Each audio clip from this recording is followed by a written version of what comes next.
Oke, materi yang pertama adalah sejarah pemerolehan bahasa. Pemerolehan bahasa merupakan bagian penting dari kehidupan karena bahasa merupakan alat komunikasi dan interaksi sosial yang harus dikuasai seseorang sejak dini. Istilah pemerolehan atau acquisition berarti proses penguasaan bahasa yang dilakukan oleh seorang anak secara natural pada waktu ia belajar bahasa ibunya atau native language. Nah, pada abad ke-7 sebelum Masehi, Raja Mesir yakni Psammetichus I itu ingin mengetahui bahasa yang keluar dari anak-anaknya dengan cara mengisolasi mereka. Kemudian pada tahun 1877, Charles Darwin mencatat perkembangan bahasa putranya dengan buku catatan harian. Pada awalnya, Psammetichus beranggapan bahwa apabila seorang anak dipisahkan dari bahasa manusia, maka kata pertama yang terucap adalah kata yang berasal dari makhluk tertua di dunia. Namun, tidak ada yang sependapat dengan teori Psammetichus ini. Lain halnya dengan salah satu tokoh linguistik Indonesia yakni Abdul Khair, ia menyatakan bahwasanya apabila seorang anak dipisahkan secara menyeluruh dari bahasa manusia, dari tuturan manusia, maka anak tersebut tidak akan mampu berbahasa. Nah, sebenarnya kajian saintifik dalam bidang pemerolehan bahasa ini telah dikaji sejak abad ke-18. Dimulai dari tokoh yang bernama Tiedemann pada tahun 1787, kemudian Charles Darwin pada tahun 1877, dan dilanjutkan oleh Preyer pada tahun 1882 dan Shelley pada tahun 1885. Untuk kajian terkini meliputi aspek perbandingan tentang pemerolehan bahasa yang berbeda, misalnya bahasa Inggris dengan bahasa Itali, sebagaimana yang dikaji oleh Antonella dan kawan-kawan pada tahun 2003. Dari kajian-kajian tersebut, lahirlah suatu pandangan yang menyatakan bahwasanya terdapat dua proses pemerolehan bahasa pada masa kanak-kanak, yakni pemerolehan bahasa dan pembelajaran bahasa. Dua faktor utama yang sering dikaitkan dengan pemerolehan bahasa adalah faktor nurture dan faktor nature. Selain itu, terdapat juga faktor lain yang dapat mempengaruhi pemerolehan bahasa pada anak, yakni faktor biologis dan juga faktor lingkungan. Bahasa apapun yang dipelajari setelah masa kanak-kanak adalah bahasa kedua yang diperoleh setelah bahasa pertama. Lantas, bagaimana bagi anak-anak penyandang disabilitas seperti misalnya tunarungu? Maka pemerolehan bahasa anak tersebut disebut pemerolehan bahasa pertama terlambat karena adanya keterbatasan biologis. Dan bahasa yang mereka kuasai pun cenderung bahasa isyarat. Selanjutnya, metode pemerolehan bahasa. Pemerolehan bahasa adalah proses-proses yang berlaku di dalam otak anak ketika memperoleh bahasa ibunya. Bahasa pertama atau bahasa ibu adalah bahasa yang pertama kali diperoleh oleh seorang individu dalam kehidupannya. Sejak usia dini, bayi telah berinteraksi di dalam lingkungan sosialnya. Seorang ibu seringkali memberi kesempatan kepada bayi untuk ikut dalam komunikasi sosial. Bahasa ini akan menjadi bahasa yang paling menurani dan sering digunakan oleh pemakai bahasa. Subiantoro menyatakan 3 pendekatan umum yang menjelaskan metode pemerolehan bahasa, yaitu 1. Teori driven atau kendali teori. Peneliti mengadopsi kerangka teori, kemudian mencari dukungan melalui data. Pendekatan ini sangat digemari oleh pengguna teori Chomsky untuk mencari tahu proses bagaimana bayi menguasai bahasa target. Anak-anak diminta untuk membuat penilaian ketatabahasaan yang menunjukkan apakah anak menganggap suatu kalimat dapat diterima secara gramatikal atau tidak. Pengamatan menganalisis data tanpa asumsi sebelumnya. 2. Studi sebelumnya membuktikan pendekatan cukup informatif, meskipun kelemahannya adalah tidak memiliki rekaman ucapan yang sebenarnya. Video dan kaset rekaman telah banyak digunakan. Rekaman diperoleh selama pertemuan rutin antara peneliti dan bayi, atau dengan menggunakan timer. 3. Eksperimental. Pendekatan ini sulit untuk melibatkan subjek anak-anak dalam tugas-tugas eksperimental. Metode ini digunakan peneliti untuk mendapatkan jawaban dari suatu masalah. Dalam hal ini, peneliti memilih topik yang akan diteliti. Misalnya, apakah ujaran ibu pada anak berbeda dengan ujaran ayah pada anak. Lalu dibuat eksperimen untuk mendapatkan jawabannya. Dua jenis metode yang telah terbukti berguna yaitu: 1. Prosedur penyerapan amplitude tinggi. Proses pengisapan seorang bayi pada DOT menunjukkan adanya irama yang teratur jika hanya ada sedikit gangguan di sekitarnya, tapi akan dipercepat jika ada sesuatu yang menyita perhatiannya. Fenomena ini dapat digunakan untuk menetapkan sejauh mana bayi membedakan antara kemampuan linguistik yang sama. Perubahan tingkat pengisapan menunjukkan telah mengidentifikasi suara atau irama yang berbeda dari sebelumnya. 2. Prosedur tolehan kepala bayi. Bayi dilatih untuk mengubah arah kepalanya ketika bertemu dengan stimulus baru. Seorang pengamat mencatat saat bayi bergerak, kepalanya menunjukkan bahwa bayi telah melihat perubahan dalam sinyal yang disebut prosedur pilihan arah tolehan. Rangsangan yang berbeda yang dimainkan dari sisi yang berbeda. Pengamat mencatat tolehan kepala bayi ditentukan dari suara mana yang lebih menarik bagi bayi. Metode penilaian kedua adalah observasi. Dengan kemajuan teknologi, data diperoleh dengan merekam ujaran maupun tingkah laku anak saat berujar, baik secara visual maupun auditori. Yang ketiga, ada metode penilaian yaitu wawancara. Metode ini berguna untuk mengecek ulang sesuatu yang ingin diketahui oleh peneliti. Bertujuan untuk mengetahui jawaban anak atas pertanyaan-pertanyaan yang diajukan oleh peneliti, yang menunjukkan bagaimana kerja otak anak dalam mengembangkan kemampuan berbahasa ketika menjawab pertanyaan. Cakupan dan tahapan pemerolehan bahasa pada anak saat memperoleh bahasa melalui tahapan-tahapan yang berlaku secara universal. Tahapan awal dimulai ketika anak lahir sebagai bayi hingga mencapai usia 11 tahun, di mana usia tersebut merupakan usia matang dalam berbahasa. Ketika lahir, bayi akan menangis, kecuali yang menderita tunawicara sejak lahir. Tangisan bayi dipandang sebagai tahapan awal dalam pemerolehan bahasa pada anak, karena memiliki makna komunikasi instinktif yang berfungsi sebagai pemberitahuan. Tahapan selanjutnya adalah tahapan mendengkur yang rata-rata muncul pada usia 6 minggu. Para ahli berpendapat bahwa mendengkur berfungsi untuk melatih alat ucap bayi. Pada akhir bulan kedua, bayi mulai dapat membedakan bunyi lembut berupa tanggapan "o". Bayi juga mulai bisa menanggapi orang tua yang mengajaknya berbicara, dan bayi juga mulai bisa tertawa dan juga mendekut. Pada usia 3 bulan, bayi mulai dapat membedakan suara ibunya dengan suara orang lain. Pada tahap ini, bayi dipersiapkan untuk mulai membedakan percakapan dari suara lain. Pada usia 5-8 bulan, bayi masuk tahapan untuk mengoceh. Nah, tahapan ocehan ini dimulai dengan pengucapan bunyi vokoid, lalu dipadukan dengan bunyi kontoid dan vokoid secara serentak. Pada umumnya, anak mulai mengoceh dengan vokal tengah dan konsonan bilabial terlebih dahulu. Di sisi lain, meskipun sangat jarang, konsonan glotal juga diucapkan pada tahapan ini. Lalu, frekuensi ocehan akan meningkat hingga rentang usia 9-10 bulan. Nah, pada usia 10 bulan, anak sudah mulai memahami perintah yang disertai dengan gestur dan juga intonasi yang jelas. Ketika memasuki usia 1 tahun, ocehan anak akan mulai menurun, dan anak akan mulai menemukan bahwa kata-kata itu merujuk pada sesuatu. Anak mulai melakukan serangkaian proses kognitif untuk menghubungkan bunyi ujaran ibunya dengan objek yang dilihatnya.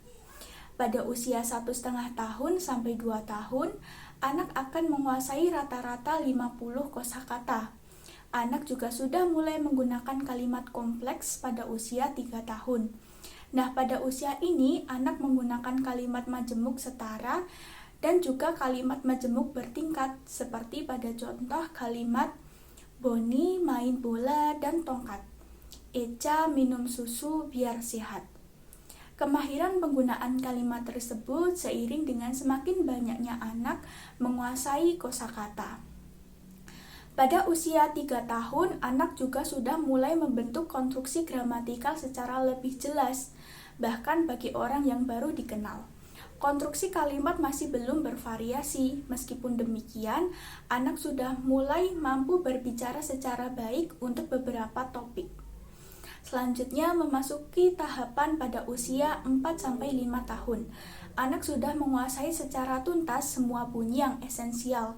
Bagi perkembangan bahasanya, anak tidak hanya menerima inventoris fonetik dan sistem fonologi saja, tetapi juga mengembangkan kemampuan untuk menentukan bunyi mana yang dipakai untuk membedakan makna. Selanjutnya, anak sudah mahir menggunakan kalimat kompleks, yaitu memasuki tahapan usia 5 tahun. Mereka mulai membuat berbagai kalimat dengan menggunakan kata-kata deiktik seperti aku, kamu, sana, sini, kanan, kiri. Anak juga sudah dapat menyusun kalimat yang rumit dengan benar dan makin sering intensitas penggunaannya. Nah, kita sekarang memasuki topik yang keempat, yaitu pengaruh lingkungan pada bahasa anak.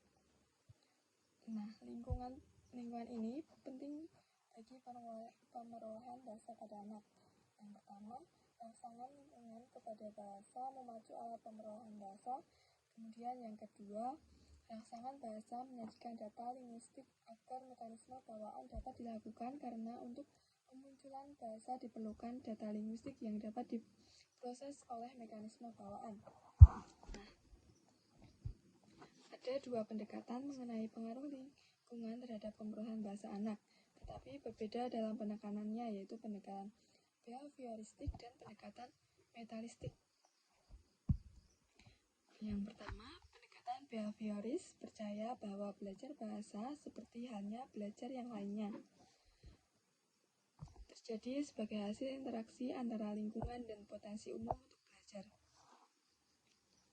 Para ahli yang memakai pendekatan tersebut percaya bahwa seseorang dirangsang untuk beraksi terhadap aksi stimuli. Pandangan mereka ialah bahwa yang pertama, anak dilahirkan dengan potensi belajar umum yang merupakan bagian dari bawaan genetik, tetapi tanpa kemampuan belajar khusus seperti kapasitas bahasa terjadi sepenuhnya melalui pengaruh lingkungan yang membentuk pribadi seseorang. Kemudian, perilaku termasuk berbahasa dibentuk melalui penguatan respon khusus tertentu. Kemudian, yang terakhir, dalam pembentukan perilaku yang kompleks seperti berbahasa terjadi suatu progressive selection. Nah, behaviorisme ini menyatakan bahwa lingkungan memegang peran yang penting bagi seseorang untuk belajar.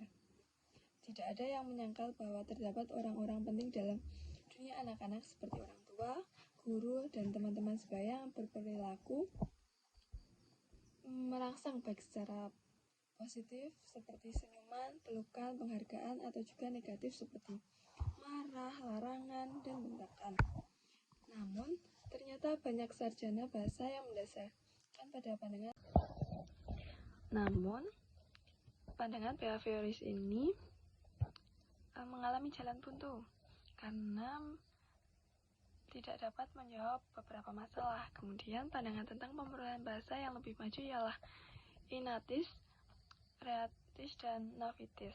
Berbeda dengan pandangan behavioris dalam dua hal lainnya, yaitu yang pertama memberikan tekanan kepada adanya potensi bawaan khusus, dan yang kedua mempunyai penafsiran yang lebih maju tentang peranan faktor lingkungan dalam pemerolehan bahasa. Nah, pandangan Inatis ini didukung oleh penelitian biologis yang berkenaan dengan perkembangan bahasa. Lenenberg menerangkan bahwa pemerolehan bahasa secara kultural. Selanjutnya, Lenenberg menunjukkan bahwa bahasa merupakan perilaku yang hampir sama di antara makhluk.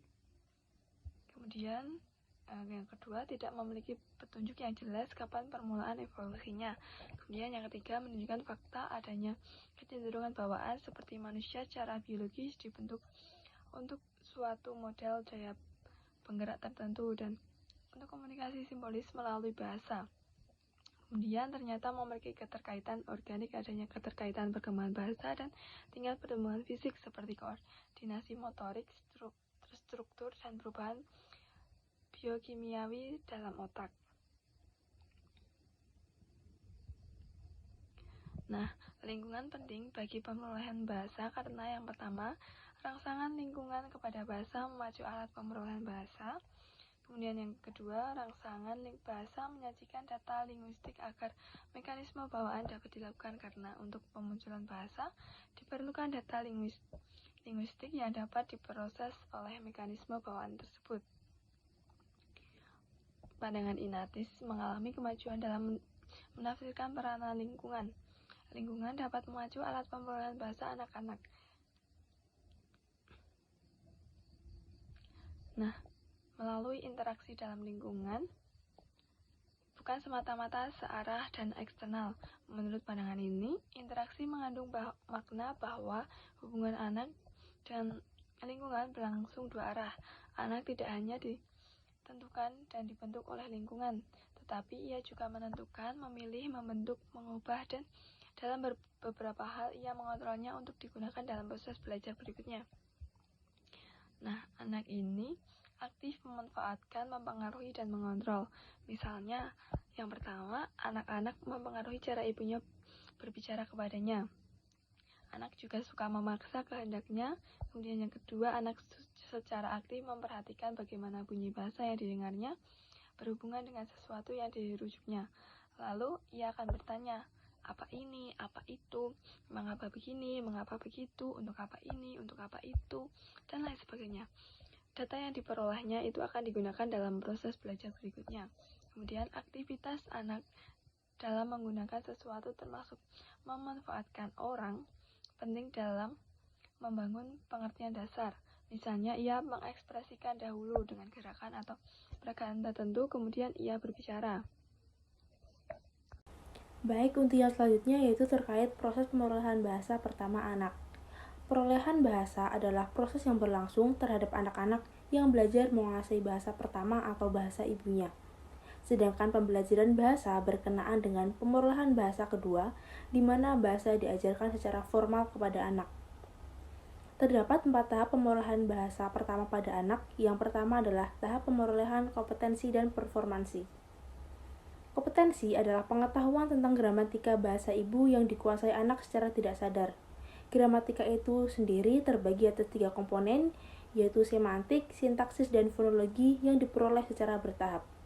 Pada tataran kompetensi, terjadi proses analisis untuk merumuskan pemecahan-pemecahan masalah terkait semantik, sintaksis, dan fonologi.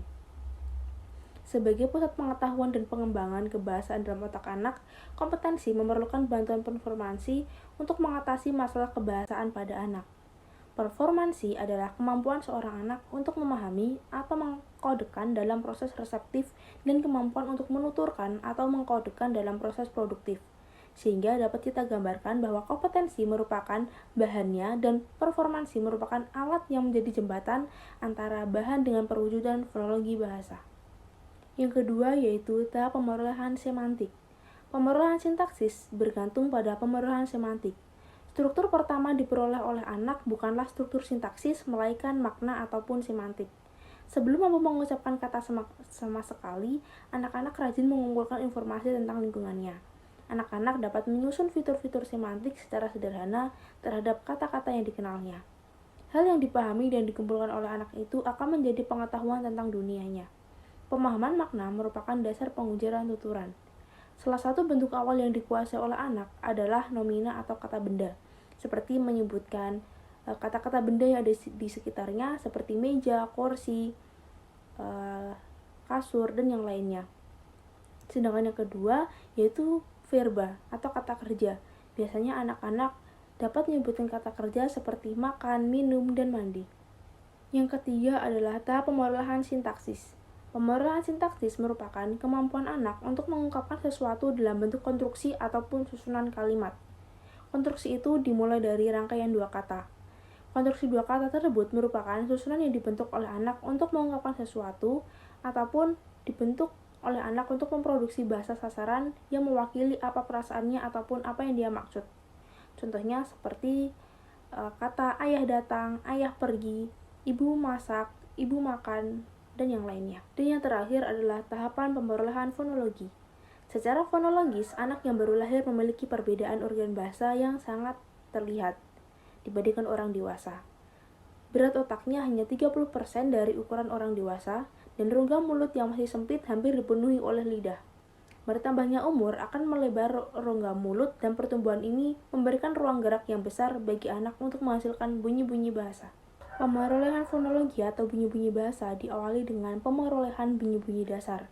Menurut Jacobson, bunyi-bunyi dasar dalam ujaran manusia adalah p, a, i, u, t, c, dan m, dan seterusnya. Kemudian, pada usia 1 tahun, anak mulai mengisi bunyi-bunyi tersebut dengan bunyi lainnya.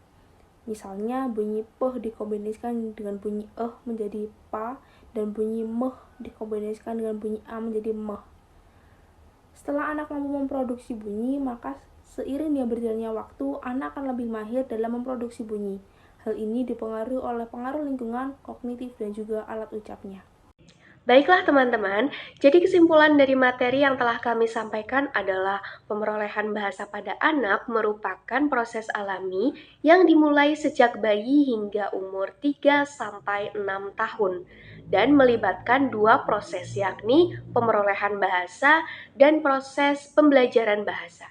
Dengan metode pendekatan pemerolehan bahasa yang melibatkan teori driven dan metode eksperimental. Tahapan pemerolehan bahasa pada anak meliputi kompetensi, sintaksis, semantik, dan fonologi. Dimulai dari tangisan bayi hingga penggunaan kalimat kompleks. Kemudian dipengaruhi oleh beberapa faktor, yakni faktor nurture, faktor nature, faktor biologis, dan juga faktor lingkungan pada anak.